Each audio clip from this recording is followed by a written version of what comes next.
So I want to welcome everybody to this virtual conference slot for the IMS stream for this GS UK conference. This is day 2, and this is the only IMS presentation we've got on this day 2. But there are going to be a couple of topics we're going to do tomorrow as well. So without further ado, the topic we're discussing today is optimizing IBM's IMS buffer pools for enhanced performance. And Amir Verma from product developer for BMC has said he'd like to take this topic and run with it. So what I'd say is Amir has said to me that if we have questions, can we keep them to the end? So what I would suggest is if you've got any during the presentation, then just type them in the chat. Yeah, use the chat facility to type those questions in, and then we'll answer those at the end if that's okay with everybody. So yeah, over to you, Amir. Thank you, Ram. Hello, everyone. Good morning, good afternoon, good evening. Welcome to the session where we will be talking about optimizing IBM IMS buffer pools for enhanced performance. My name is Amar Verma, and I'm working as a product developer at BMC Software. So, talking about the agenda that we are going to discuss today, first we will start with the basics about the database buffers. Then we will talk about different buffer pools that we have on the IMS side. And considering the time that we have, we will be talking about database buffer pools only. So different type of database buffer pools that we have: VSAM buffer pools, OSAM buffer pools, OSAM sequential buffer pools. So these are the buffer pools that we will be talking about, how exactly the architecture looks like, what are the parameters that we should be providing to define these pools. Then we will talk about a few parameters related to the tuning of these buffer pools and the best practices. Then we will talk about the dynamic adjustments that we can do when your IMS is online so that these buffer pools can be enhanced as per your need. All right. So starting with the basics here, let's first talk about buffer pools. What exactly are buffer pools? So the buffer pool is a region in main memory that IMS uses to store frequently accessed database pages, data, and indexes. So let's say that when the data and application program needs, and that data is there in the buffer, so that data can be used immediately. And that is the purpose behind having this buffer pool, so that the application program is not forced to wait for the data to be read from the database. So the IO time will be less, and you are getting the data from the buffer instead of from the storage. So your time will be saved. So basically, it acts as a cache, allowing IMS to retrieve data quickly from memory instead of having to read it from disk. So IMS uses 3 types of buffer pools for database purpose, like VSAM buffer pool, OSAM buffer pool, and OSAM sequential buffer pool.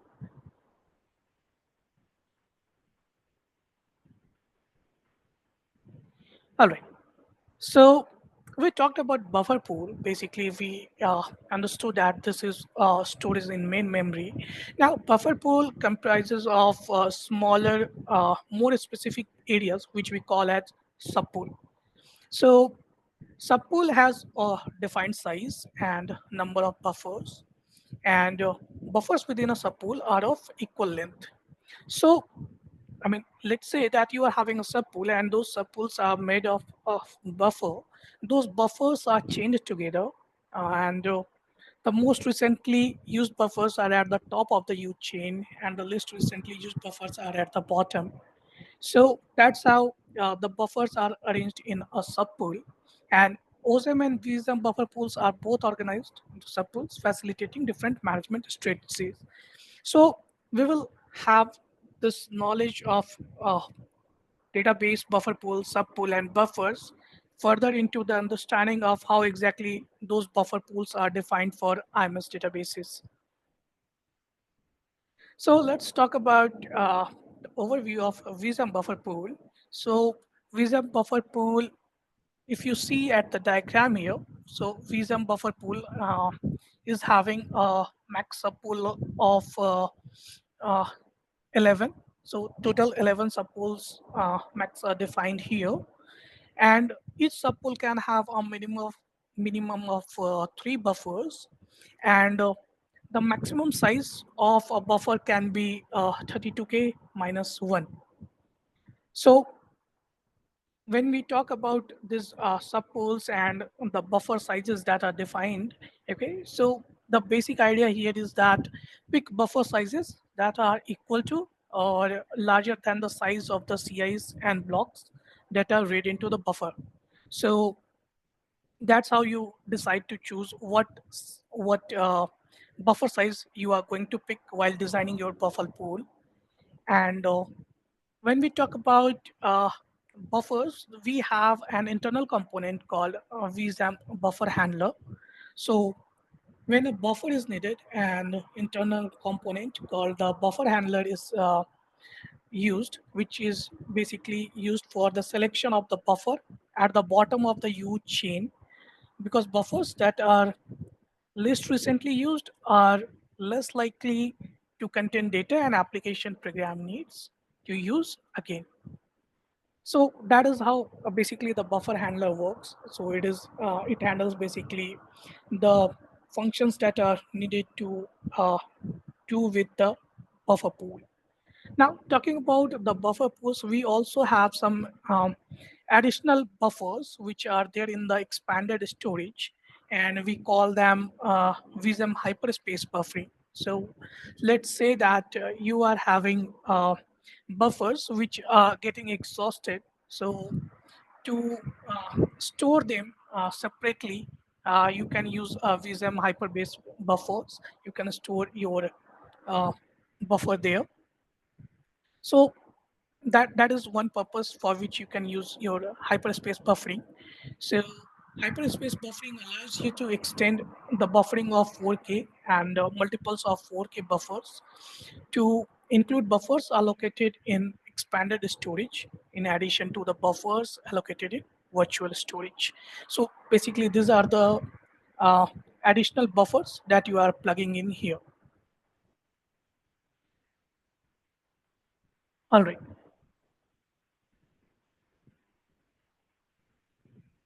Okay, so we understood how exactly your BSM buffer pool looks like. Uh, it is having multiple subpools, and multiple subpools are each having multiple buffers. You are having a buffer handler there. Now, how exactly you define your buffer pools? So basically, when you define your buffer pool, the first thing that you can do is you define your buffer pool with the ID, which is called as pool ID. Here you provide ID, and apart from that, there are uh, other keywords as well, which you can provide. But as of now, we will talk about the important keywords that can be provided here. So while defining the VSM buffer pool, you are putting up some ID name there, and it is used to define one shared resource pool. In a system, you can have multiple VSM shared buffer pool. So when you define that ID here, you can make a note that this ID is used with the DBD statement to direct a given dataset to a specific shared resource pool. So basically, let's say that you want to give a special treatment to a particular data set. So you want to assign a special VSM buffer pool there. So you can do that using that pool ID. Now, once you have defined your VSM buffer pool, you can define the VSM subpools using the keyword VSRBF. And it is having syntax something like where the first thing that you provide is the buffer size. The next thing you provide is the number of buffers. Then you can provide here the type of component that it is going to be assigned to. Then you can provide the parameters related to hyperspace buffering and hyperspace uh, size. So talking about the buffer size here, so for VSAM buffer pool, the sizes starts at 512, 512 bytes, and then it goes to 1024, 2048, then it goes to 4096, and from 4096 it moves 4K in multiplication, like 8K, 12K, 16K, 32K, like that. Then the number of buffers, as I said, the maximum number of buffers that you can have here is 32K minus 1. So you can have 32767 number of buffers, and the minimum buffers that you can have is 3. Then if you are assigning it to index component, or if you are assigning it to a data component, those type of definitions you can provide here using the type. If you provide type equals to I, it basically says that you are assigning this subpool to index component. If you are putting up D there, you are saying that the data component will be assigned to this subpool. Now, the next thing that we have here is HSO and HSR. Basically, this is related to hyperspace. So if you are saying that the number of the space that you are providing in HSN, if that much space is available or not, and what exactly IMS should be doing. So HSO is basically hyperspace optional, and HSR is basically used to say that this much space is needed at the time of IMS initialization, and if that much space is not available, then the IMS terminates. So these are the parameters which are used to define the subpool within a shared pool. Now, we talked about the pool ID. We talked about the keyword associated with pool ID VSRBF. Now again we have a field called DBD. DBD equals to DBD name, and the next thing that you provide here is a dataset number and the ID that you have already provided in the buffer pool. So if this particular keyword is coded, it specifies that the dataset having a matching ID parameter as defined on the pool ID shared pool definition statement is to be directed to the indicated shared resource pool. So when you are providing this one, you are basically saying that data set number, let's say if you are putting as one, that is the first data set, database data set, you are assigning it to a particular pool ID. So a shared resource pool is assigned to a data set based upon the shared resource pool ID identifier specified on the DBD statement for that data set. Then a subpool within the assigned shared resource pool is assigned to the dataset based upon buffer length. So on the VSM buffer pool side, basically you can have a subpool of fixed sizes. Let's say that you want a subpool of size 4096. So you can have one, but you cannot have more than one. So for that purpose, if you want to have more, you need to define multiple VSM shared resource pool. Okay, now the next thing that we have is the options keyword, and one of the most important function we have here is BGWRT, which basically is the background write function. So background write function is something basically, let's say that you are having a buffer pool, and all the buffers in that buffer pool are right now in modified status. You are having some DLI call going on, and those buffer pools are modified, and you right now do not have uh, unmodified buffer available to accommodate the next DLI call. I mean, to have the next data in your buffer pool. So for that purpose, to adjust that, what we need to do is actually what we do not need to do. Actually, what IMS does is it first start the log write ahead function for a particular uh, buffer, which is the list recent buffer. So for that list recent buffer, it starts the log write ahead function. It puts the details in the log, and then it writes the data into uh, into the disk, and then it changes the flag of it to say it as unmodified buffer, and then use that unmodified buffer to pick up the new data. So that is the background write function. Basically, during this function, your program is in wait status. So all these activities are going on so that buffer can be freed up. A buffer can be made unmodified in set can be set in unmodified status, and then can be used to accommodate the data that is coming from the next DLI call. So this is the overall concept of the background write. Now, if you are putting this keyword here, background write, so this is like a function where you are telling that if you want the background write and the minimum percentage of buffers that you want to write. I mean, if the IMS is taking care of it, it is doing one buffer at a time. So if you want to deal with a percentage of buffers, so you can do that through this keyword bgwrt. You can provide yes and comma n. So n, you will be providing a percentage number here, which will be written to the disk.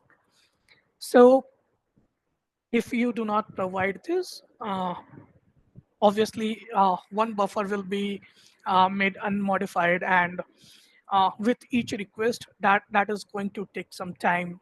So the time gap will start increasing and the performance will start decreasing. So this keyword is a good feature. So we have talked about some of the basic keywords here. Those keywords are used to define the vsam buffer pool, and these definitions can be made at two places. The first one is by coding dfs vsam p dd statement for batch and utilities. And in the online IMS online system, you can provide these parameters in the dfs vsam xx member. So that's how you are defining your visa buffer pools. Now, talking about OSM buffer pool and OSM sequential buffer pool. So let's look at this diagram here. So on the left hand side here, we are having DLI OSM buffer pool, and on the right hand side, we are having OSM sequential buffer blocks and buffers. Okay, so on the OSM side, we can have only one buffer pool, and we can have subpools of same length, and we can have multiple subpools of same length here, and the data is basically handled through OSM buffer handler. Now, this sequential buffer is a special basically feature which basically says that if you data if you are picking up the data in a predicted way, let's say you are picking first record, then second record, then third record, and the prediction algorithm says that maybe in the next 10 records 4 to 13 will be picked. So if those data uh, if those blocks are not available in the subpool, OSM sequential buffer handler will fetch those data and will put up in buffer set. Now, buffer set is basically a set of subpools. It is having a fixed 10 number of subpools, and by default, you can have 4 buffer sets. Obviously, you can change the count of buffer set. but the number of subpools associated with a buffer set is fixed. So you can have 10 subpools here. So you can start placing your data in the subpool so that when your DLI call is issued for the next record, so that record can be fetched from here, uh, from what we have stored in the buffer set. We can move that to subpools. So that's how this architecture is defined. And if we talk about those sequential buffer handler, basically this kind of feature is quite helpful in basically when you are processing your data in a sequential way. Let's say you are pulling up 10 10 blocks of data in a single IO. So you are actually saving a lot of wait time.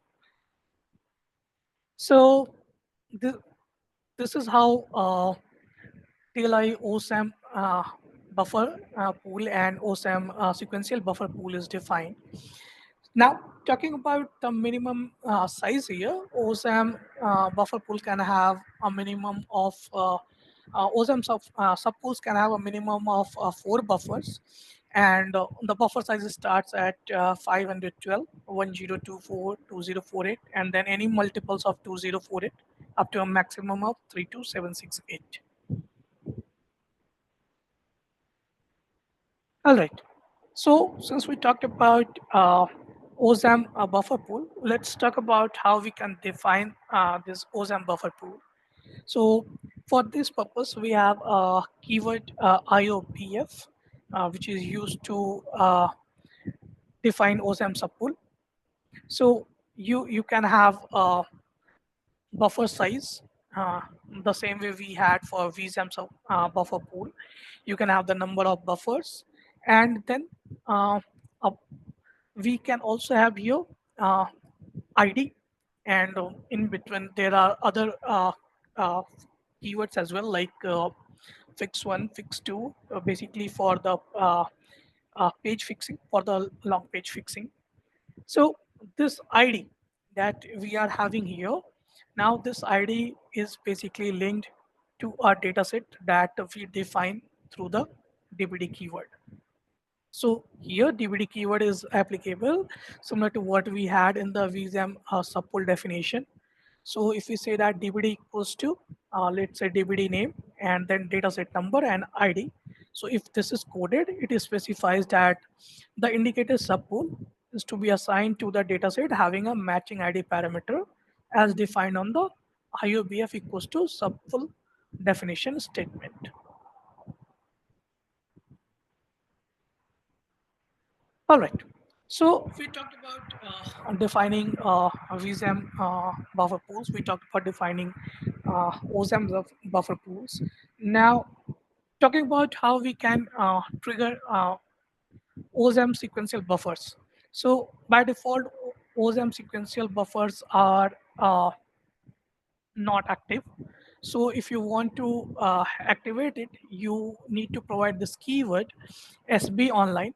So SP online control statement you can provide in the DFS VSM X6 member, and it is used to request sequential buffering.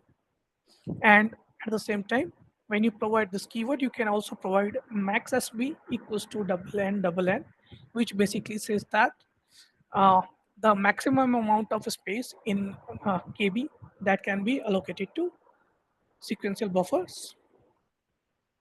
So that's how you basically request for sequential buffering. Now, if you want to control whether you should be using the sequential buffering or not by a particular application program or utility, so there are two ways.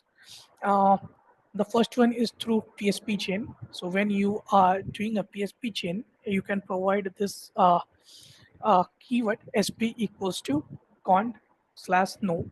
So this is by default SB is set as no. So you can define it as cond as well. The second the second way that you can define this you can control this sequential buffering is through DD statement DFS CTL. So you can code this and the parameters that are associated with this keyword to basically request for a sequential buffering process. All right. So we talked about the different buffer pools, and we got the understanding that what are the basic concepts that are going behind those buffer pools.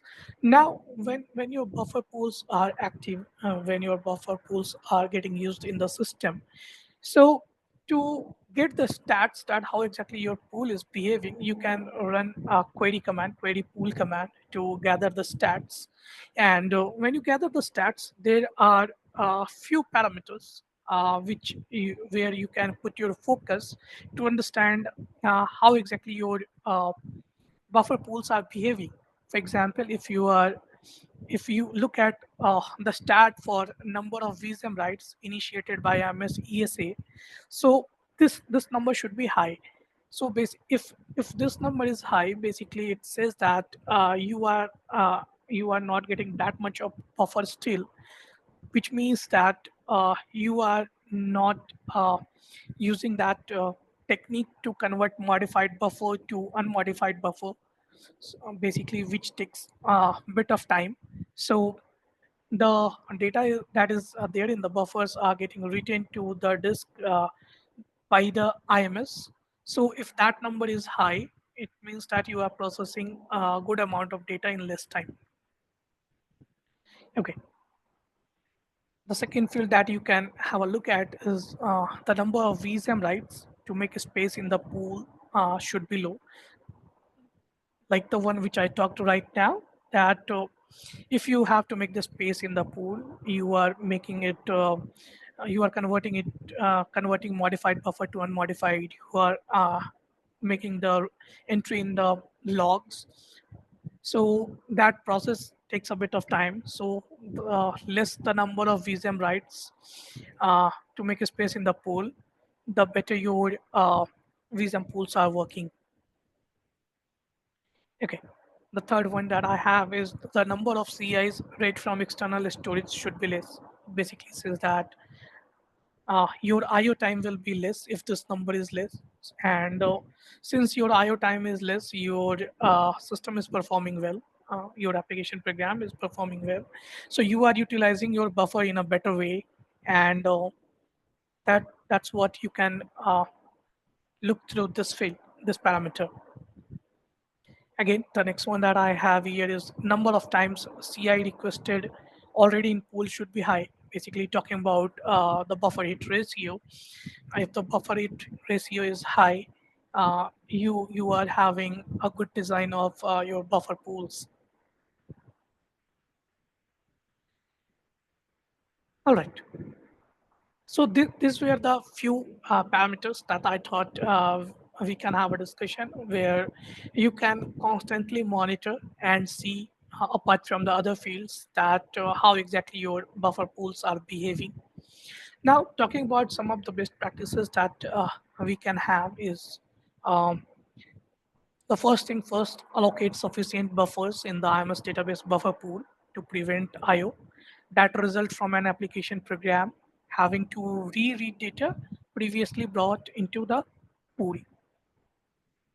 So if you are choosing subpool size carefully and matching against database block sizes and frequency of database references, so it minimizes your unnecessary IO.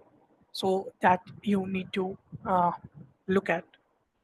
Then you can have multiple OSAM subpools, which can be defined as having the same buffer size and specific data sets that can then be directed to specific subpools.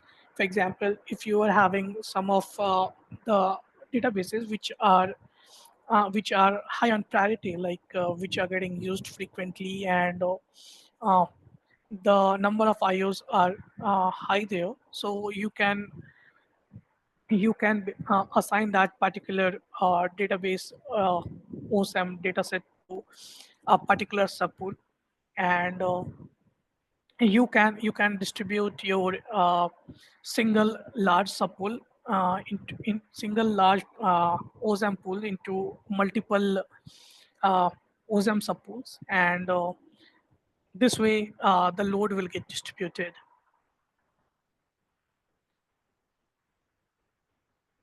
Okay, so as I said, multiple OSM subpools can be defined as having the same buffer size, and specific data sets can then be directed to a specific subpool. So the third point that you can keep in mind is if there are many VSM datasets with similar or equal control interval sizes, so performance advantage you can gain by replacing a single large subpool with separate subpools of identically sized buffers. So you can define multiple VSM subpools here, and in each subpool you can have uh, one subpool of same size to basically gain the benefit.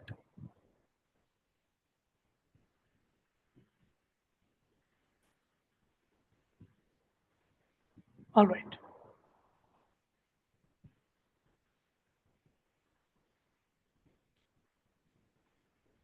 Okay.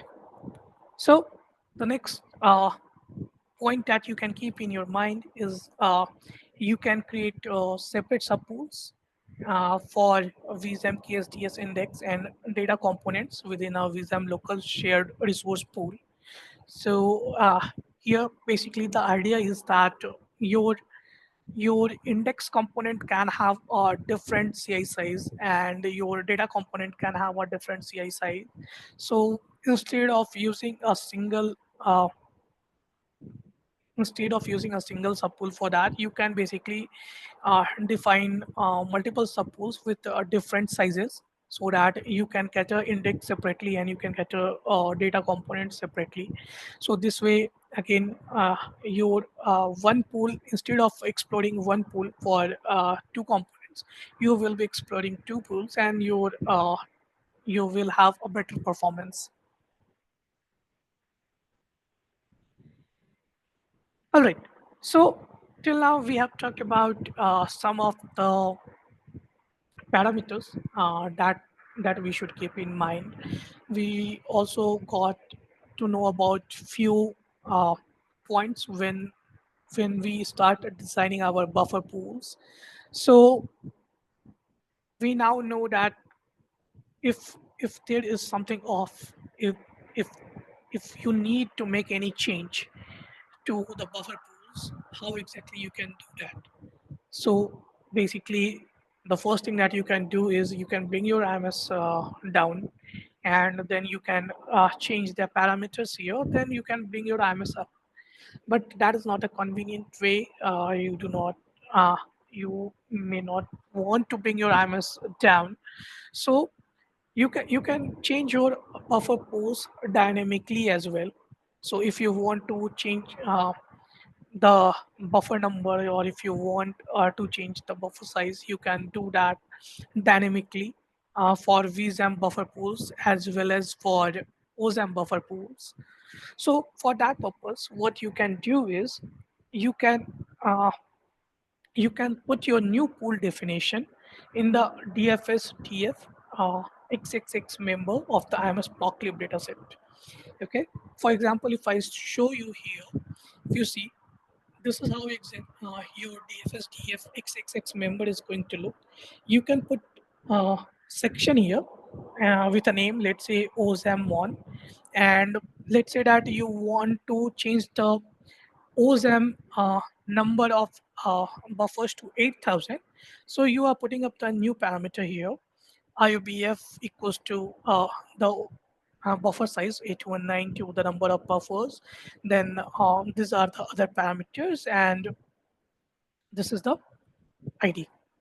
And let's say that you again want to make change for VSAM as well. So you are having some VSAM buffers, for that you want to make some changes. So you can put different section, like let's say section equals to VSAM mon. You are putting pool ID, equals to, let's say the pool ID is VAAA, and you are putting up the VSRBF, the new definition here. And let's say you are changing the buffer size to 24,000 here, and this is for index component. So when you put up these definitions here in the DFS DFXXX member, you can issue the command. The command is update pool type dbas, and you can provide the section name if you want to make uh, implement the change for OSM. So here you can put section equals to OSM1. If you want to make changes to only VSAM, you can put section as VSAM1. And if you want to make changes to both OSM and VSAM, you can code it like this way: OSM1, comma VSAM1. So if you when you issue this update pool command, so this command will basically implement the changes in your IMS without bringing it down. So that's how you can move your changes to enhance your performance of the buffer pools. So I think these are the items that I have. So just to summarize it, basically what we understood is that we are having a number of buffers in the subpool, and those subpools are basically used to define VSAM subpool and VSAM buffer pools and OSM buffer pools and OSM sequential buffer pools. Now, uh, the, the the thing that we need to keep in mind is that when we are talking about vs and buffer pools, we want to have a maximum data in the buffer. Same with OSM as well. I mean, that's the purpose of using buffers. So the maximum data you can have in your buffers, the better your performance will be. And if you want to save time, you will have to use the other features in a better way, like use background write feature, use hyperspace facility. So those are the things that you can consider when you are designing your buffer pools. So that's all I wanted to talk about. Now I'm open for questions.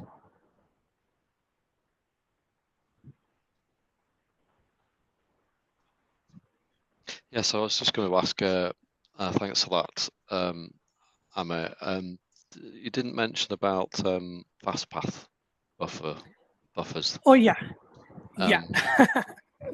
So I was just So wondering, yeah, because I know there's 64-bit buffering, and then it's kind of mainly managed by that. yes. So, but you didn't mention it, so. Yeah, I didn't put for fast path basically. So I was mainly focused on the full function side. So on the fast path side, you can basically define your buffers in uh, the DPBF field when you want to initialize your IMS. During that time, that field is taken into consideration. So using DBBF, you can define your buffers for fast path. And also the other way is to use the 64-bit definition. So I will have to look for that particular keyword, which basically enables that buffer in 64-bit mode. And so the definition, when that 64-bit mode is enabled, so there are few buffers that are not taken into 64-bit mode, like step buffers. Those buffers are again in 32K mode only. So I'll check that keyword and I will let you know down. That's all right. That's fine. No, I think you covered that outside the presentation, so that's good. And has anybody else got any questions they'd like to ask Amir? Please unmute yourself. Hi, Yogesh? this is Yogesh. One Hiya. question. So, is this information available in any red book or somewhere? So this informations are available on the IBM docs. You can refer to these docs and you will have to explore. So basically when you start looking at the jobs here, how I started learning was basically when I talk about the IMS buffers, there are number of buffers. Like right now I'm talking about database buffers. We have PCB and PSP buffers. We have buffer for online message queues. For fast path, I think we have EMH. So there are different buffers. You will have to understand the use of each buffer and where that can be used. So you can explore the docs that IBM provided for IMS, and from there you can gain that understanding. Okay, thank you so much. And I think you mentioned this before about monitoring your buffer usage for doing various displays and that kind of thing. And I guess it's sometimes when databases are used like for the first time, say they're new, then it's always a good idea to review what the actual buffer usage is, or say if you're putting a new database in, you might assign the buffers, and then it's always good to review what those are once they actually go live as well. And right. And one thing I remembered when you mentioned about the update command, where you can dynamically update. I know that for some of those features that wasn't available in previous IMSs. I think it was a feature. Was it version? I can't remember. It's version 12 or something. I think version 12. It might have been version 12 or something onwards, where we could dynamically update them, which was quite useful for certain shops, and particularly for us, we did make use of that when that first came in, to dynamically set, as opposed to having to take a hit on the databases, which is good. Yes, I mean when we start the designing, we have is concept. Okay, so you are putting all those concepts in the design, but when the database goes live, okay, when the data starts flowing, that is the time where environmental factors come into picture. Okay, so for that purpose, to understand how exactly your design is working, you need to keep reviewing your stats on a periodic basis. I mean, there can be times that the data flow is huge, and there can be times that the data flow is less. So live environment is something where the concepts won't work 100%. So there will be few ups and downs, but you need to keep reviewing, and based on those reviews, you will have to take the decision that if this is acceptable or not. Like when I talk about uh, the uh, the hit, like when your data is present in the buffer pool, the percentage of data that is present in your buffer pool. So it's not going to be 100%. I think having around 50 to 60% in your initial phase when the database goes live, that is actually a good design. So that those are the things that you need to understand and consider, that what exactly you want to achieve, and what kind of processors you are having in your system, and all those external factors. Yeah, sure, that's good. So if we got any more questions, just shout now. Just unmute yourself.